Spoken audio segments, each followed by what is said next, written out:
इस वीडियो में हम देखेंगे कोडिंग डिकोडिंग का क्वेश्चन जो कि IBPS PO मेंस 2016 में पूछा गया था। मेमोरी बेस्ड ये क्वेश्चन है, कई सारे लोगों ने फेसबुक पे पोस्ट किया था, तो आज मैं आपके लिए लेके आ रहा हूँ कैसे इसको सॉल्व करना है। तो चलिए स्टार्ट करते हैं आज की वीडियो।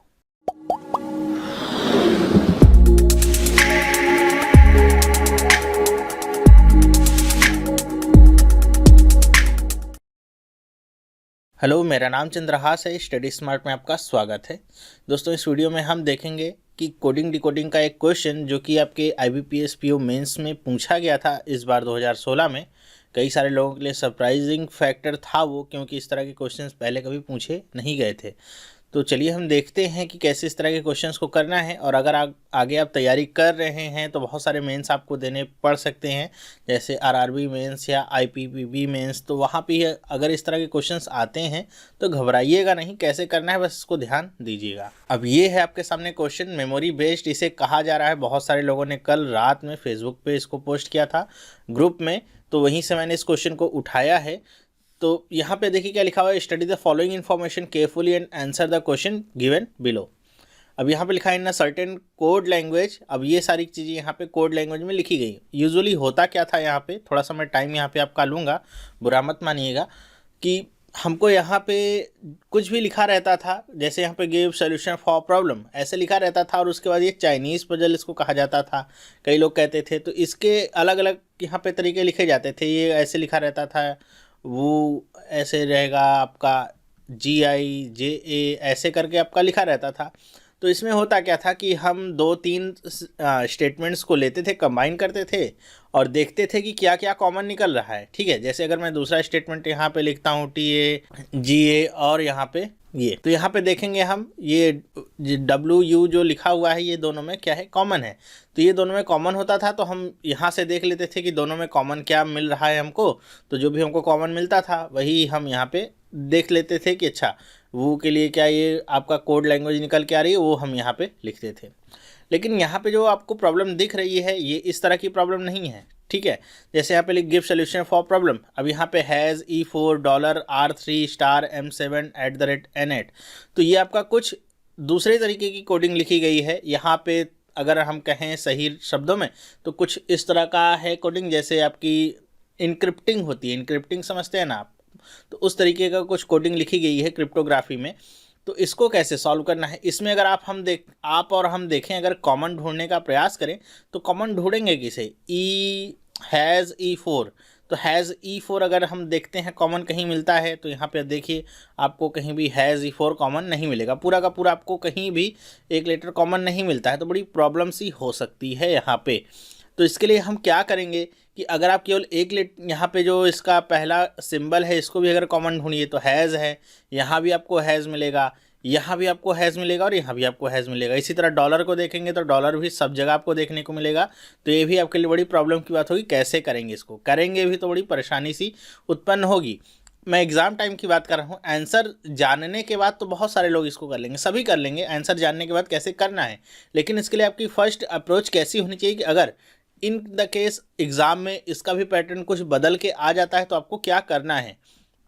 आपको सबसे पहले अपना तरीका वही अपनाना है जो आपने यहाँ पे अपनाया था। सबसे पहले वो करके देखिए कि क्या यहाँ पे कुछ कॉमन मिल रहा है क्या। वो तो कॉमन मिलता नहीं है, यहाँ पे देख रहे हैं। तो ये आपका तरीका फेल कर गया। फिर आपको अपना प्रेजेंस ऑफ माइंड यूज़ करना है, देखना है क्या यहाँ पे कोई आपको सिंबल कॉमन मिलता है। तो देख रहे हैं सिंबल कॉमन तो है, लेकिन सब में सारे सिंबल कॉमन है, तो वहाँ से भी कोई हल आपको देखने को नहीं मिलता है। इसका मतलब क्या है, आपको हर एक कोड का हर एक लाइन के साथ संबंध निकालना होगा। ठीक है, मतलब हर एक लाइन में ही उसका कोड छिपा है, वहीं से आपको आंसर मिल सकता है। लाइन को कंबाइन करने का कोई भी फ़ायदा आपको मिलता नहीं है। इतनी बात आपको समझ में आई? इतना आपको जल्दी जल्दी से करके देख लेना है कि यहाँ पे लाइन को कंबाइन करना है। आपको स्टेटमेंट्स को कंबाइन करके आंसर मिलता है तो ठीक है, नहीं मिलता है तो आपको line by line word by word यहाँ पे चेक करना होगा कैसे यहाँ पे कोडिंग की गई है। तो चलिए हम देखते हैं। अब लाइन बाय लाइन हमको समझ में आ गया कि लाइन बाय लाइन हमको कोडिंग दी गई है। इसको मैं शुरुआत से भी आपको बता सकता था कि लाइन बाय लाइन आपको चेक करना होगा और ऐसे ऐसे कर सकते हैं, लेकिन बताया क्यों नहीं, क्योंकि अब अगर पता है कि आपको कैसे करना है तब तो आप कर लेंगे। लेकिन अगर एग्ज़ाम में फ़र्स्ट टाइम अगर आप बैठते हैं, इस तरह की कोडिंग देखने को मिलती है, तो आपको क्या अप्रोच डालनी चाहिए वो यहाँ पे सीखना आपके लिए सबसे ज़्यादा ज़रूरी होगा। चलिए अब हम देखते हैं कि has E4 $R3 star M7 @N8, इन सब का मतलब क्या होता है यहाँ पे। तो जाहिर सी बात है, आप यहाँ पे समझिए, अगर ऐसे लिखा हुआ है हैज़ E4, तो यहाँ पे हैज़ का मतलब कुछ हो सकता है, ई का मतलब कुछ हो सकता है, 4 का मतलब कुछ हो सकता है, ठीक है। तो यहाँ पे आपको देखना होगा कि यहाँ पे जो लेटर्स लिखे गए हैं, क्या ये कोई सिग्निफिकेंस रखते हैं। जो यहाँ पे लेटर्स लिखे गए हैं, जाहिर सी बात है कोई ना कोई सिग्निफिकेंस रखते होंगे। या तो ये किसी भी वर्ड के शुरुआत के लेटर्स होंगे, या तो अंत के लेटर्स होंगे। बीच वाले के तो हम कह नहीं सकते हैं, क्योंकि यहाँ पे बीच वाले कोई वर्ड को चुनना बहुत ही ज़्यादा कठिन काम हो जाएगा, वो बहुत ज़्यादा कठिन हो जाएगा। तो वो इतना तो आएगा नहीं, या तो ये शुरुआत का होगा या तो अंत का होगा। तो चलिए हम देखते हैं क्या कुछ ऐसा मिलता है क्या। तो अगर हम पहले वर्ड पे जाते हैं, तो पहले वर्ड की शुरुआत जी से हुई है, अंत ई से हुआ है, ठीक है। तो एक केस हमको मिलता है, जरूरी नहीं किसी को लेकर के फॉलो करिए। यहाँ पे एस है और यहाँ पे एन है, तो यहाँ पे ई नहीं आया, FRPM, ई नहीं आया। ई केवल एक ही जगह पे आया, कहाँ पे, गिव में आया हुआ है, यहाँ पे ई आया हुआ है आखिरी में, ठीक है। अगर हमको कंफर्म करना है कि हम जो सोच रहे हैं वो सही है, तो हम क्या करेंगे कि हम नीचे वाली लाइन में जाते हैं और देखते हैं कि जहाँ पे ई बीच में आया है, क्या वहाँ भी कहीं ऐसा कोई कंडीशन मिलती है कि जहाँ पे ई लास्ट में है। तो जैसे @E4 यहाँ पे है, तो अगर हम यहाँ पे देखें तो पी और यहाँ पे देख रहे हैं ई लास्ट में आया हुआ है, तो इस तरह का कुछ मिल रहा है यहाँ पे। लेकिन यहाँ पे आप देखिए ई 2 बार है, तो यहाँ पे हम देख रहे हैं कि यहाँ पे अंत भी 2 बार ही हो रहा है ई से। ऐसे हमको 2 वर्ड्स मिल रहे हैं जिनमें अंत 2 बार ई से हो रहा है। तो कुछ ना कुछ हमें ऐसा लग रहा है 90% कि हम जो सोच रहे हैं वो सही है। चलिए फिर देखते हैं, यहाँ पे अगर लाइन में जाते हैं, इस लाइन में कहीं भी आपको ई देखने को नहीं मिलता है। तो आप देख लीजिए कि इसकी अंत में कहीं भी अगर ई आ गया होगा, तो आपने अभी जो 90% सोचा था वो गलत हो जाएगा।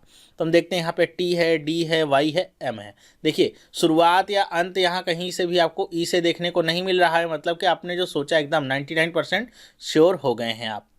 तो इतने से भी आप स्टार्ट कर सकते हैं, एकदम 100% श्योर होने की ज़रूरत भी नहीं है, 99% भी बहुत होता है।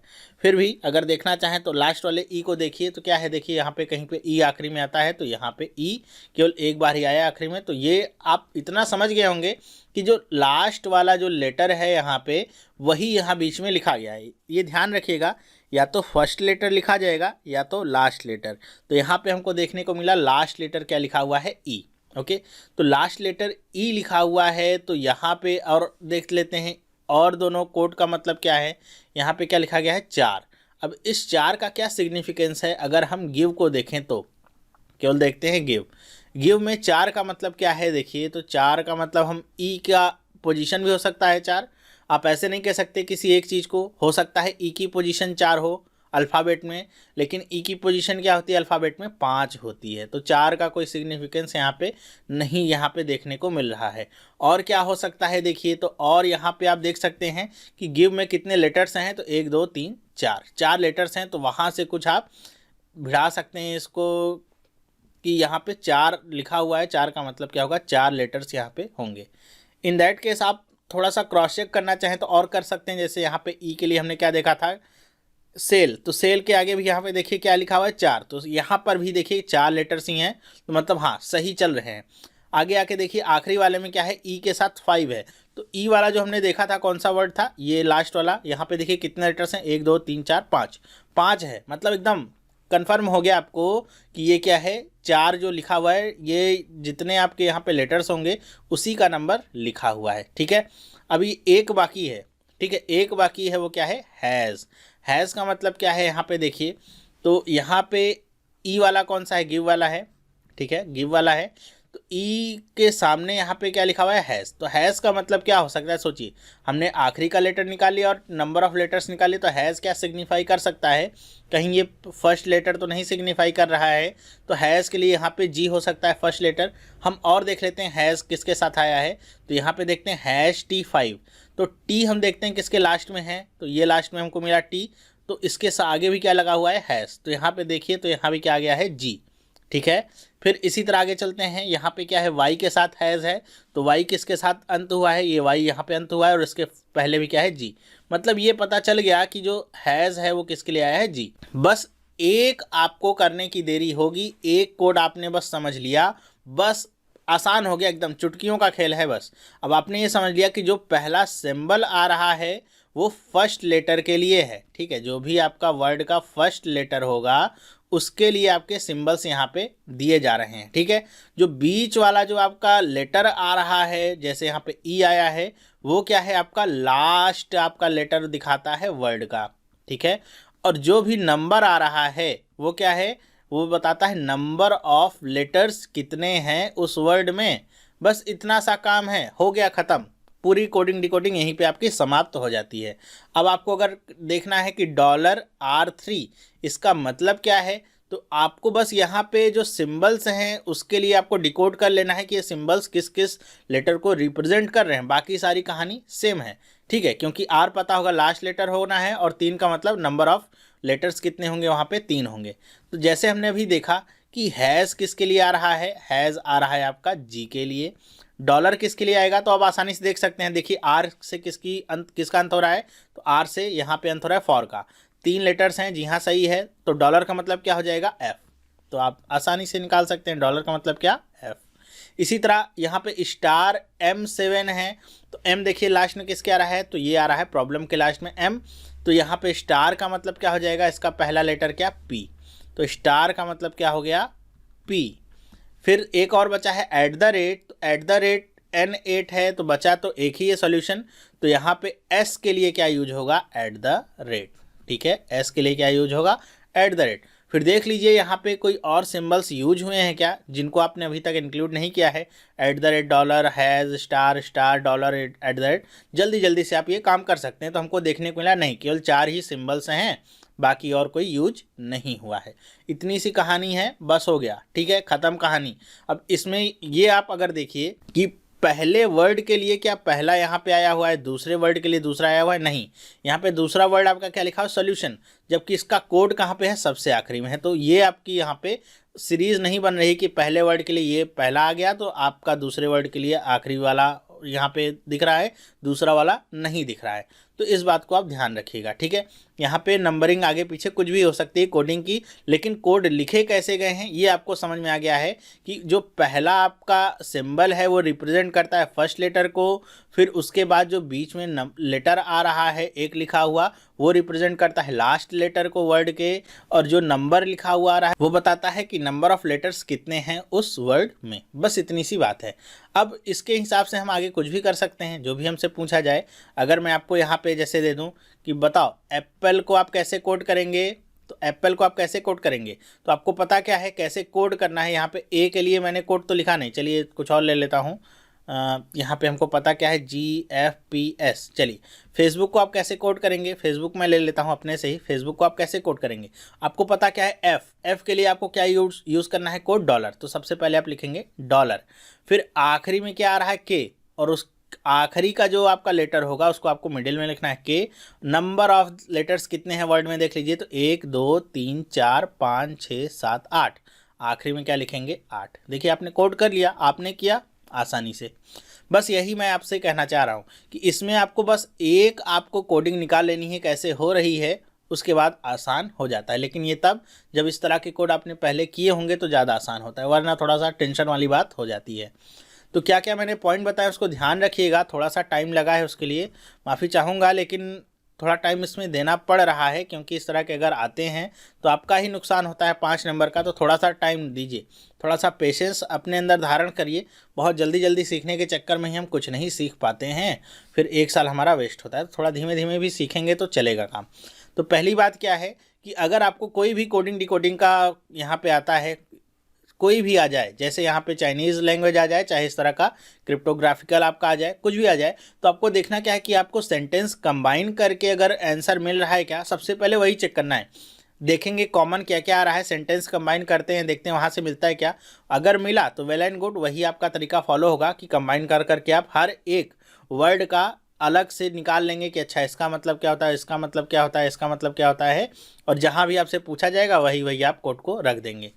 दूसरा, जैसे पूछा गया है कि अगर आपको सेंटेंस को या यहाँ पे स्टेटमेंट्स को कंबाइन करके आंसर नहीं मिलता है तो आप लाइन बाय लाइन चेकिंग करेंगे, ठीक है। लाइन बाय लाइन चेक करते हैं तो लाइन बाय लाइन आपको आंसर ही मिलेगा, तब आपको हर एक वर्ड के लिए अलग यहाँ पे आंसर देखने को मिलेगा। और यहाँ पे आप देखेंगे तो वर्ड भी आपको कॉमन देखने को नहीं मिलेंगे, क्योंकि अगर यहाँ पे गिव लिखा है तो जरूरी नहीं कि और कहीं पर भी गिव लिखा होगा, और कहीं भी गिव नहीं लिखा होगा। तो आपको चेक करना है, फिर एक कोडिंग आपको पकड़नी है, किसी भी एक कोड को आप पकड़िए और उसको रिलेट करिए कि जो भी स्टेटमेंट दिया गया है पीछे, कि वहाँ से उसमें से कहीं भी कोई रिलेशन मिलता है। अगर वहाँ पे कोई लेटर लिखा हुआ है, जैसे यहाँ पे ई लिखा हुआ है, तो आप देखिए या किसी का फर्स्ट या किसी का लास्ट हो रहा है। अगर किसी का फर्स्ट होता है तो आप और जगह पे देखिए वो लेटर जहाँ पे लिखा हुआ है वहाँ भी यही केस फॉलो हो रहा है कि नहीं हो रहा है, तब तो अच्छी बात है। नहीं हो रहा है मतलब आपने जो सोचा वो गलत है। इसी तरीके से आपको आगे बढ़ते रहना है। एक बार आपने इसको डेसिफर कर लिया, डिकोड कर लिया, फिर आसानी होगी आपको कोई भी कोड बनाने में। मेरे ख्याल से आपको समझ में आया होगा। ये हमारा जनरेट हुआ है कोड सिंबल्स के लिए, और यही हम आगे फॉलो करेंगे। और तो कुछ याद रखने की ज़रूरत है नहीं, बस इतना समझ के रखिए, बीच में आएगा आपका लास्ट लेटर और नंबर ऑफ लेटर्स आएगा सबसे आखिरी में, बस हो गया। ओके चलिए अब चलते हैं क्वेश्चंस पे। देखिए क्वेश्चन हम कैसे आसानी से अब इसको सॉल्व कर लेंगे। चलिए इस पे आधारित पहला क्वेश्चन देखते हैं क्या लिखा है। What is the code for solution. Solution के लिए क्या कोड होगा, तो आपको कुछ नहीं बस देखना है कि यहाँ पे एस के लिए आपका क्या कोड यूज हो रहा है, @ आखिरी में क्या आया है एन, और कितने यहाँ पे लेटर्स हैं, तो 1 2 3 4 5 6 7 एंड 8 आया हुआ है, यही आपका होगा। तो देखिए क्या है, हैज़ तो होगा नहीं, ये भी नहीं होगा, ये भी नहीं होगा, @ आया है, यही आपका सही आंसर होगा। तो इसको आप यहाँ से भी चेक कर सकते थे कि पहला लेटर आपने @ लगाया था, देखिए पहले के शुरुआत में और कहीं भी @ था नहीं, केवल एक जगह डी था, यहाँ पे @ था।